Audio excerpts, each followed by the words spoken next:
Hello. As Austrade's country manager for the China network, I'd like to thank Henry and his team for the opportunity to contribute to this year's Australia-China Youth Dialogue.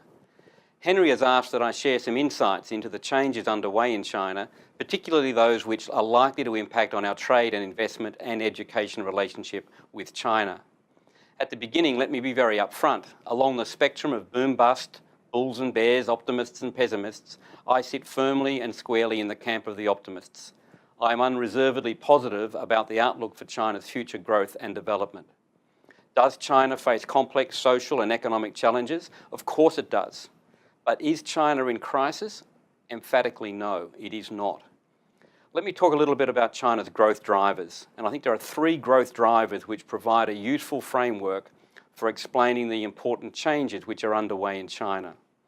These are the so-called Great Rebalancing, urbanisation, and the rise of an affluent middle class in China. Allow me to sketch an outline of each of these drivers, starting with the rebalancing.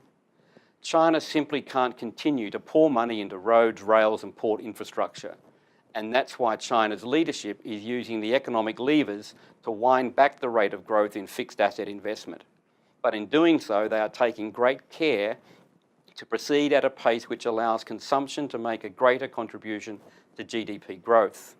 It's a very delicate balance, but as levels of investment fall, the consumption share of the economy will grow. Interestingly, 35% of China's GDP is generated by consumption, and that compares to a rate of around 70 to 80% in developed economies in the West. As for urbanisation, around 52% of China is now urbanised, and we know that people who live in cities generally have higher incomes, they consume more than people living in rural areas, and they provide the all-important catalyst for growth in the services sector of the economy. By 2025, we can expect another 300 to 350 million Chinese to make the transition from rural to city living. That equates to a city the size of Brisbane every month between now and 2025. And that in turn translates into an enormous amount of urban infrastructure, not least of which will be housing and public transport. So if anyone is wondering why BHP Billiton, Rio Tinto and Fortescue remain so positive about ongoing demand for our minerals and energy, they need look little further than the scale of urbanisation which continues in China. The last of the three drivers is the rise of the affluent middle class. All three drivers are inextricably linked, but more and more analysts are of the view that consumption is the real story of what is happening in China today. China has around 20% of the world's population, but accounts for only around 5% of global consumption. And we should reflect on what that might mean for the future. The data tells a promising story. China's demand for Australian food and beverage is significantly up across the board: red meat, wine, dairy, etc. Even citrus, if we take the Mildura Fruit Company just as an example, it's gone from shipping 5 containers in 2011 through to 100 containers of oranges in 2012, and they're on track for 500 containers in 2013. And at a more macro level, retail sales in China continue to trend upwards by between 10 and 12% per annum. Be in no doubt, China is spending money. That said, it's worth reminding ourselves that China is so much more than the aggregate of multiple data sets. I firmly believe that it pays to think of China in terms of its people rather than simply in terms of data. Simply put, Chinese mums and dads are no less ambitious for the future of their children than we are for the future of ours. They want, and they are increasingly able to afford, the best education for their children, improved housing, more livable cities, better food, quality healthcare, and the opportunity to travel. A better quality of life is now within reach of more and more Chinese, and with an estimated middle class of some 150 to 200 million and growing, there is every reason to be confident for the future. Let me just touch on a few other issues which I think are worth keeping a weather eye on.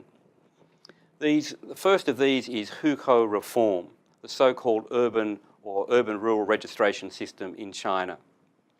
There is a rising expectation that China's new leadership is poised to unveil reform to the household registration system.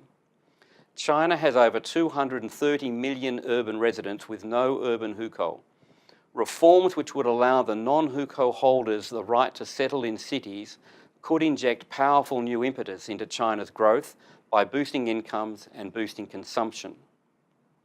Secondly, it's worth keeping a weather eye on the development of the private sector and reform in that sector. It may come as a surprise when I say that China's private sector generates 80% of urban employment, is responsible for around 2/3 of total investment, and boasts significantly higher profit growth than China's state-owned enterprises. So keep an eye on changes which allow the private sector to play an increasingly prominent part in China's economic story. Lastly, online retail.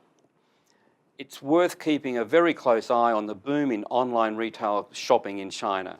Again, this is an important part of the consumption story, but it is one that is only now getting people to sit up and take notice. Online sales in China are skyrocketing, and by 2020, China's online retail market could exceed the combined value of online sales in the USA, the UK, Japan, Germany, and France. Remember, China has almost 180 cities with populations in excess of 3 million people. Many of those cities don't yet have the range of bricks and mortar stores available in urban centres like Shanghai. That's one of the reasons why so many Chinese are embracing online retail. And one of Austrade's key challenges is to ensure that we see more Australian brands selling through these online platforms. Ladies and gentlemen, I don't want to let's not overplay the word crisis when it comes to China. A clear-eyed view of the changes underway in China suggests that China is well placed to deal with the inevitable and complex challenges that go hand in hand with an economy of 1.3 billion people. It's an exciting time for all of us to be working in the China space, and I thank you for giving me the opportunity to share a few of these thoughts with you. Thank you.